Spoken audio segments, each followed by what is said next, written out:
ज्ञान पल्लव पर आज मैं आपके लिए लेकर आई हूँ हिंदी के महान कथाकार मुंशी प्रेमचंद की एक सर्वश्रेष्ठ कहानी। कहानी का नाम है दूध का दाम। कहानी सामाजिक शोषण और भेदभाव को दर्शाती है। कहानी बताती है कि गरीबों के प्रति समाज का रवैया हमेशा दोहरा रहा है। कहानी के मुख्य पात्र है एक दलित दाई जिसका नाम है भूंगी।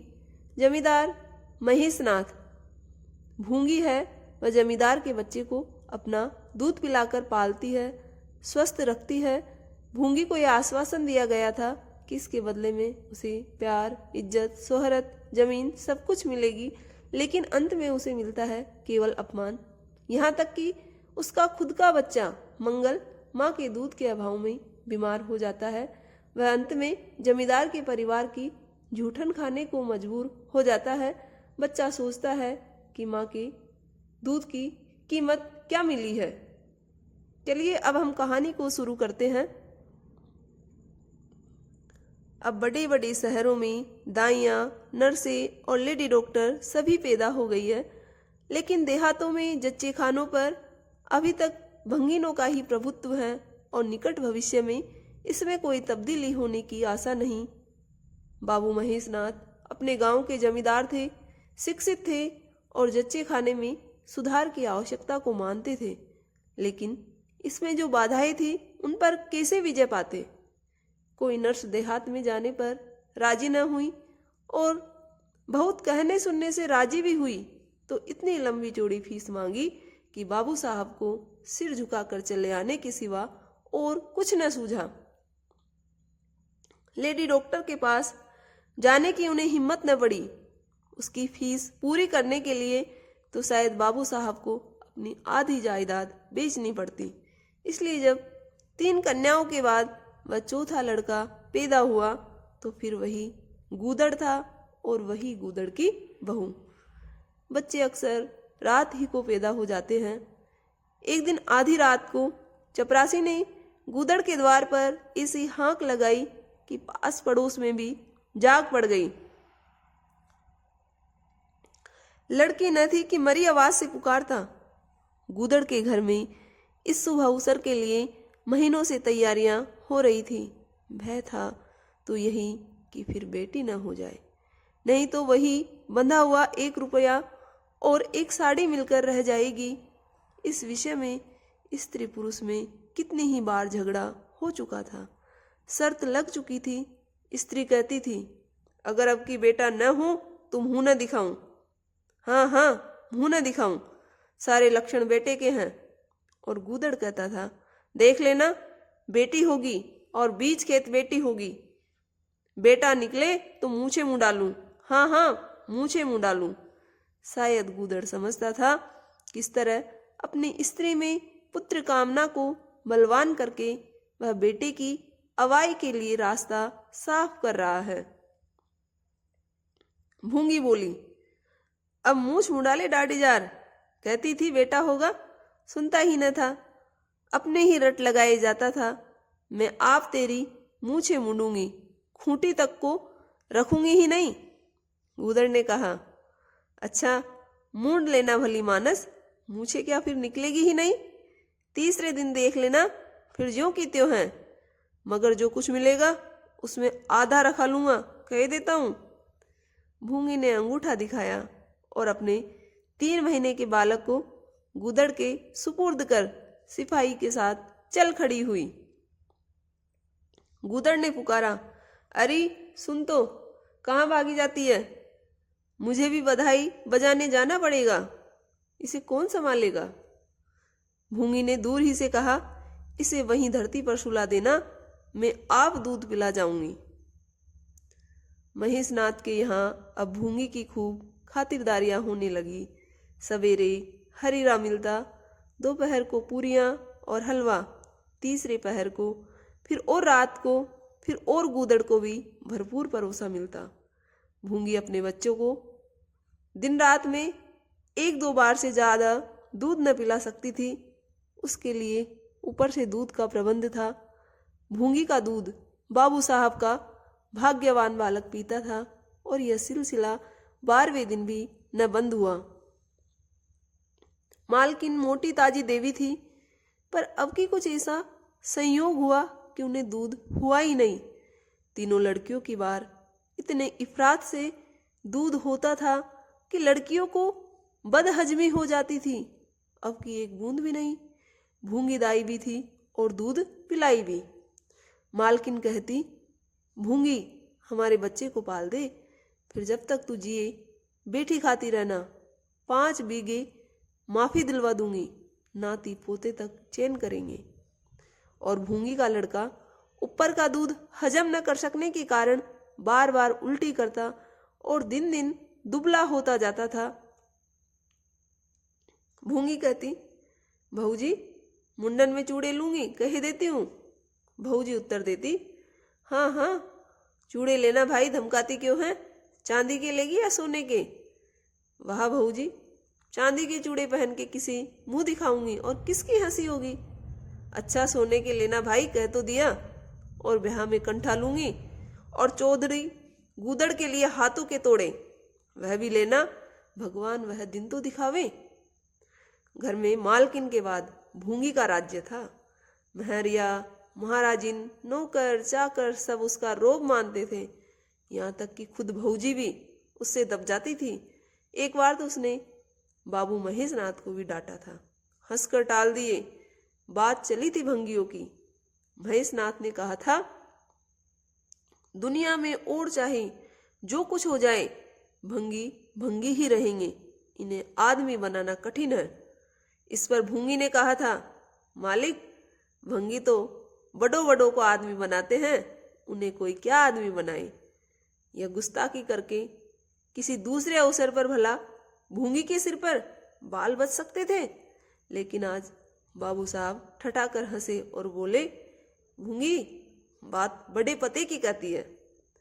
भूंगी का शासनकाल साल भर से आगे न चल सका। देवताओं ने बालक के भंगिन का दूध पीने पर आपत्ति की। मोटे राम शास्त्री तो प्रायश्चित का प्रस्ताव कर बैठे। दूध तो छुड़ा दिया गया, लेकिन प्रायश्चित की बात हंसी में उड़ गई। महेश नाथ ने फटकार कर कहा, प्रायश्चित की खूब कही शास्त्री जी, कल तक उसी भंगिन का खून पीकर भला अब उसमें छूत घुस गई। वाह रे आपका धर्म। शास्त्री जी शिखा फटकार कर बोले, यह सत्य है, वह कल तक भंगिन का रक्त पीकर पला, मांस खाकर पला। यह भी सत्य है, लेकिन कल की बात कल थी, आज की बात आज। जगन्नाथपुरी में तो छूत अछूत सब एक पंगत में खाते हैं, पर यहाँ तो नहीं खा सकते। बीमारी में तो हम भी कपड़े पहने खा लेते हैं, खिचड़ी तक खा लेते हैं बाबूजी, लेकिन अच्छे हो जाने पर तो नेम का पालन करना ही पड़ता है। अब धर्म की बात न्यारी है, तो इसका यह अर्थ है कि धर्म बदलता रहता है, कभी कुछ कभी कुछ। और क्या, राजा का धर्म अलग, प्रजा का धर्म अलग, अमीर का धर्म अलग, गरीब का धर्म अलग। राजे महाराजे जो चाहे खाए, जिसके साथ चाहे शादी ब्याह करे, उनके लिए कोई बंधन नहीं। समर्थ पुरुष है, बंधन तो मध्य वालों के लिए है। प्रायश्चित तो न हुआ, लेकिन भूंगी को गद्दी से उतरना पड़ा। हाँ, दान दक्षिणा इतनी मिली कि वह अकेली ले न जा सकी, और सोने के चूड़े भी मिले।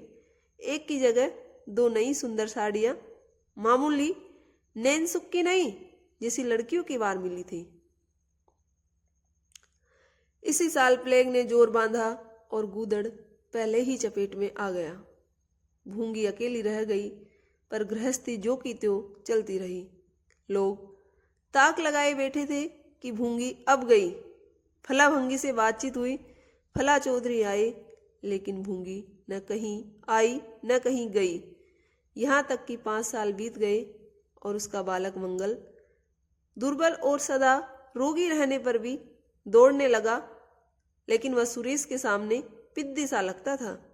एक दिन भूंगी महेश नाथ के घर का परनाला साफ कर रही थी। महीनों से गलीज जमा हो रहा था, आंगन में पानी भरा रहने लगा था। परनाले में एक लंबा मोटा बांस डालकर वह जोर से हिला रही थी। पूरा दाहिना हाथ परनाले के अंदर था कि एकाएक उसने चिल्लाकर हाथ बाहर निकाल लिया और उसी वक्त एक काला सांप पर नाले से निकलकर भागा। लोगों ने दौड़कर उसे मार तो डाला, लेकिन भूंगी को न बचा सके। समझे, पानी का सांप है, विषैला न होगा, इसलिए पहले कुछ गफलत की गई। जब विष देह में फैल गया और लहरें आने लगी, तब पता चला कि वह पानी का सांप नहीं, गेहूंवन था। मंगल अब अनाथ था। दिन भर महेश बाबू के द्वार पर मंडराया करता। घर में इतना जूठन बजता था कि ऐसे ऐसे 10-5 बालक पल सकते थे। खाने की कोई कमी न थी। हाँ, उसे तब बुरा जरूर लगता था जब उसे मिट्टी के सकोरों में ऊपर से खाना दिया जाता था। सब लोग अच्छे अच्छे बर्तनों में खाते हैं, उसके लिए मिट्टी के सकोरे? यूं उसे इस भेदभाव का बिल्कुल ज्ञान न होता था। लेकिन गांव के लड़के चिढ़ा चिढ़ा कर उसका अपमान करते रहते थे।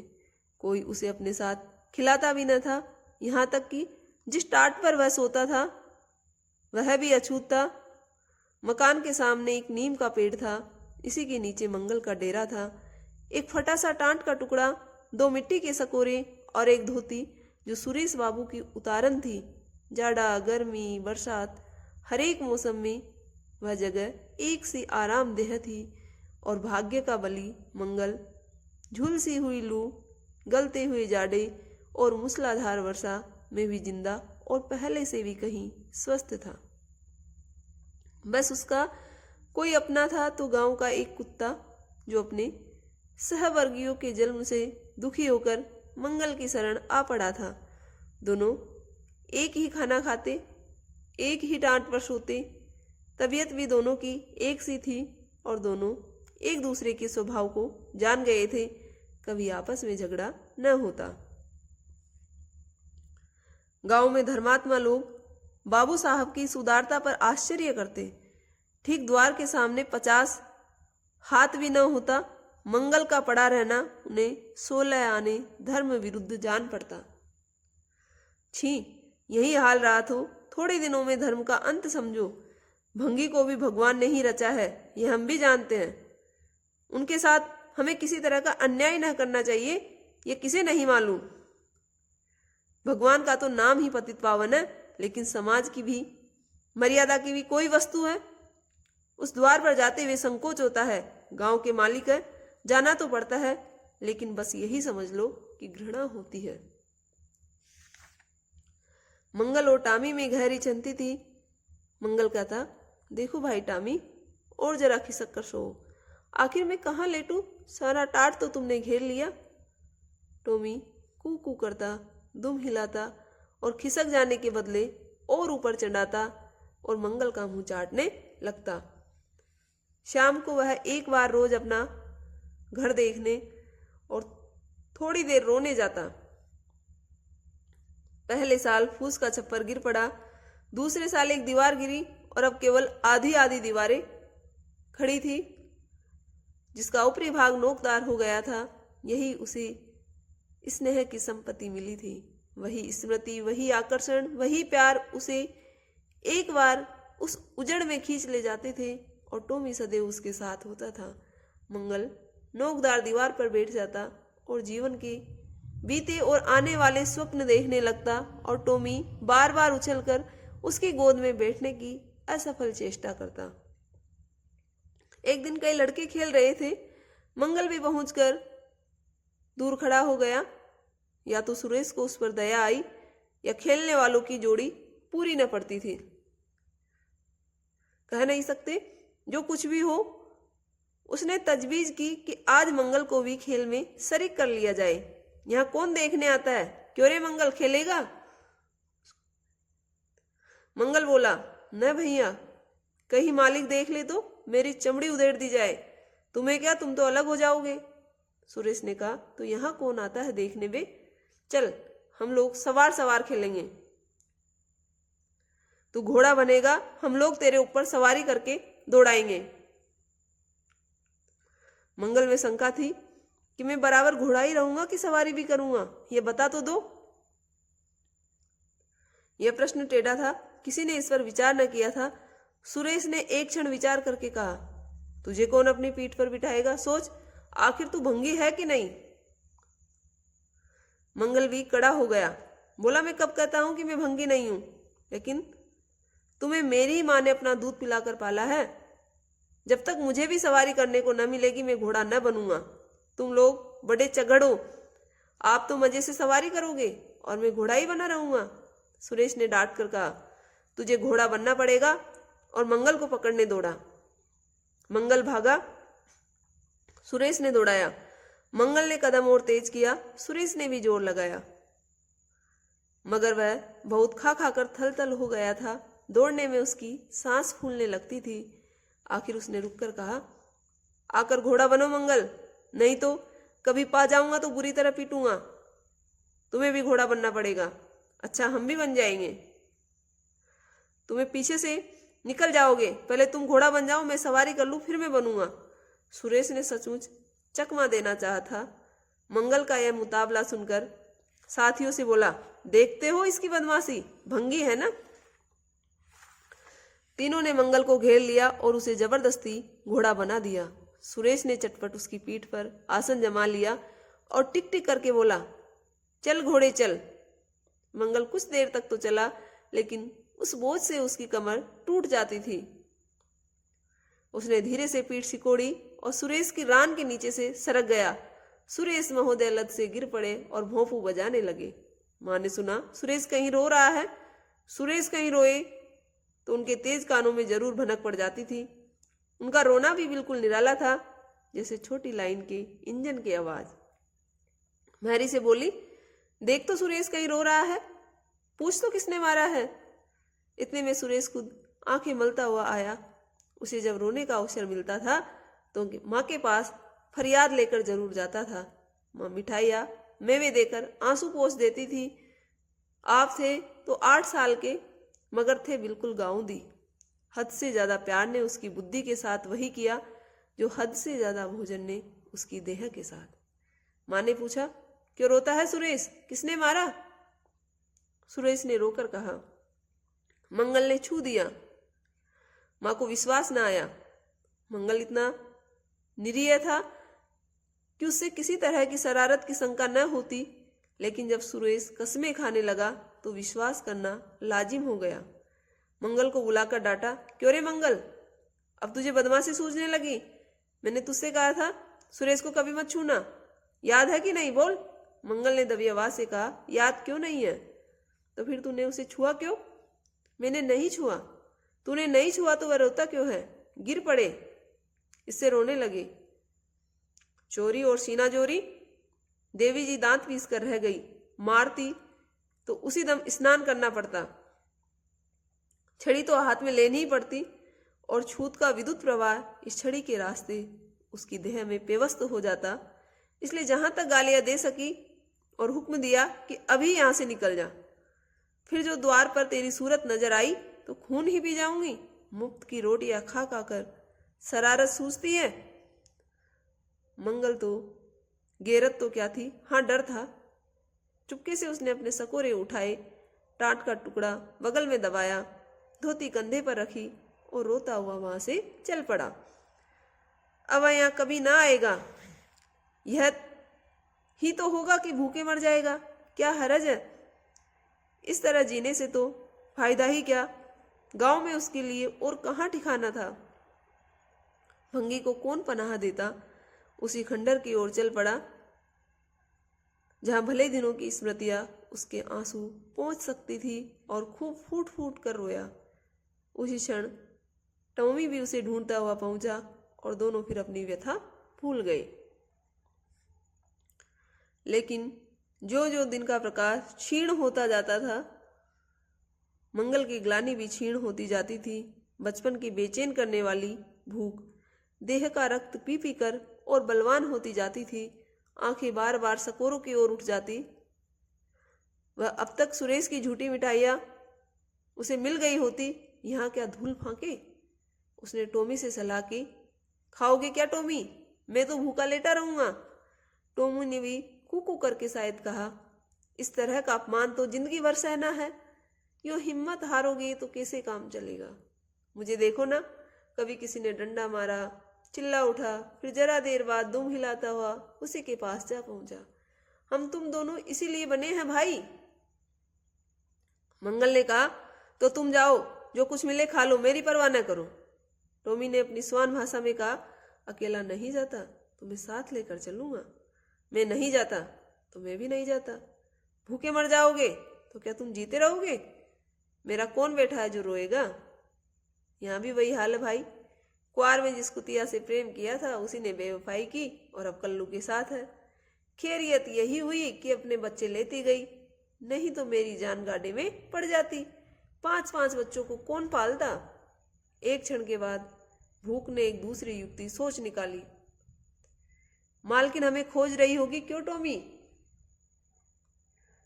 और क्या, बाबूजी और सुरेश खा चुके होंगे।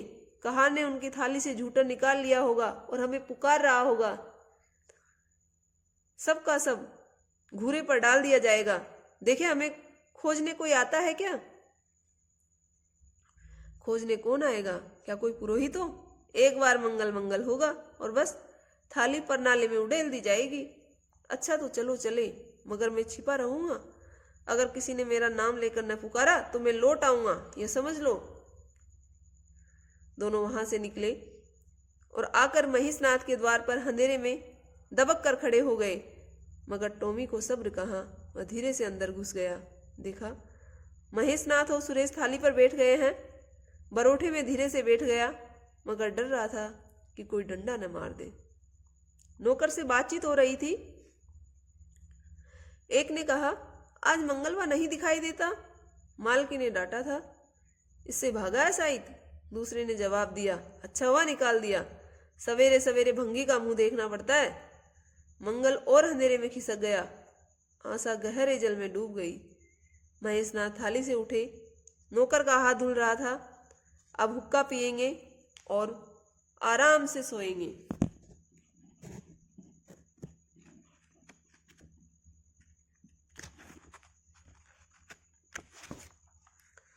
सुरेश अपनी माँ के पास बैठा हुआ कोई कहानी सुनता सुनता सो जाएगा। गरीब मंगल की किसी चिंता है। इतनी देर हो गई, किसी ने भूल से भी न पुकारा। कुछ देर तक वह निराशा सा वहीं खड़ा रहा।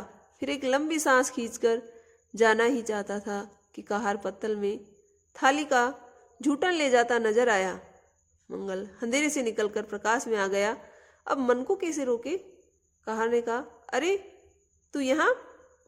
हमने समझा कि कहीं चला गया, लेखाले में फेंक नहीं ले जा रहा था। मंगल ने दीनता से कहा, मैं तो बड़ी देर से यहाँ खड़ा था। तो बोला क्यों नहीं? मारे डर के। अच्छा लेखा ले। उसने पत्तल को ऊपर उठाकर मंगल के फैले हुए हाथों में डाल दिया। मंगल ने उसकी ओर ऐसी आंखों से देखा जिसमें दीन कृतज्ञता भरी हुई थी। टॉमी भी अंदर से निकल आया था। दोनों वहीं नीम के नीचे पत्तल में खाने लगे। मंगल ने एक हाथ से टॉमी का सिर सहलाकर कहा, देखा, पेट की आग ऐसी होती है। ये लात की मारी हुई रोटियां भी न मिलती तो क्या करते? टॉमी ने भी दुम हिला दी। सुरेश को अम्मा ने पाला था। टॉमी ने फिर दुम हिलाई। लोग कहते हैं दूध का दाम कोई नहीं चुका सकता और मुझे दूध का यह दाम मिल रहा है। टॉमी ने फिर दुम हिलाई।